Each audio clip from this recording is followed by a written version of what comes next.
Lots of preparations underway inside the Superdome at the concession stand, where they're getting all the food and drinks ready for the fans who are going to be hungry and thirsty for the Big Sugar Bowl game tonight.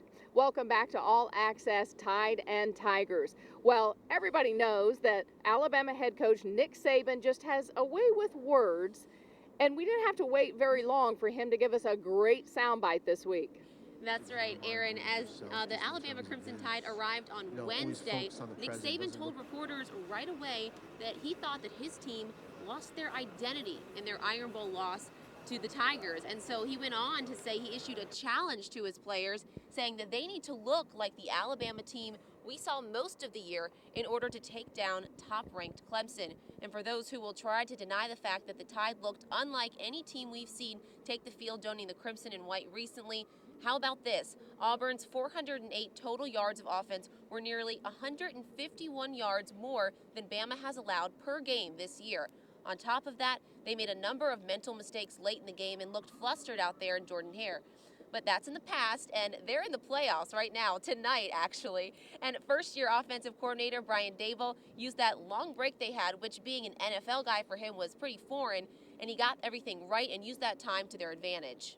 You have a lot of time to really study the opponent, some when you're not on a practice field, and then other times when you get going here early. So, you know, you try to analyze every piece of information you can use that'll give you an advantage. But, you know, the time gap is definitely a little different for me. Oh, it definitely helps. I mean, get to go against the ones all day, get the starters, you know, get us better and get us going through, you know, a lot of situations that we're going to be in these games. And Erin, we won't know for sure if the Tide did get their identity back until the game tonight, but one thing is for sure, if it is Alabama and Clemson, it's going to be a great game. Both teams are going to come out swinging, especially with a spot at getting to that national title championship game. Well, here's a little bit of fun trivia for you in case you didn't know this. The last time that Dabo Swinney, Clemson's head coach, was here at the Superdome was 25 years ago. He was on the national championship team and won with Alabama and head coach Gene Stallings. During the last news conference with the media, Coach Swinney talked about why he, as the home team with a winning record, they chose to practice at Tulane instead of practicing inside here at the Superdome.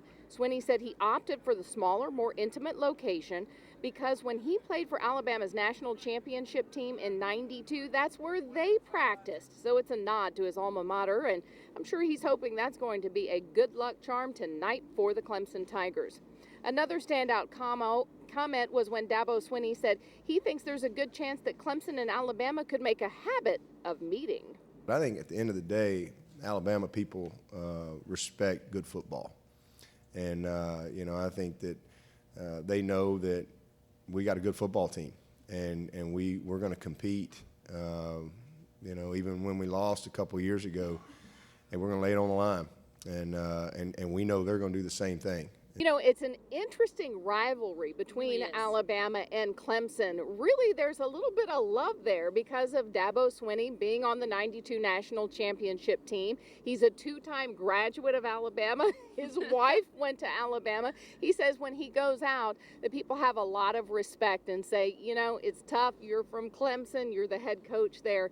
But we're happy for you, and we're happy that you're successful. Both coaches said, really, this just comes down to people having respect for each other and love for college football. I think that's exactly right. I think both of those coaches just have such respect for each other. I do think it's interesting that he did practice at Tulane, hoping that Matt maybe will give him some good luck tonight. I don't know. We'll have to wait and see.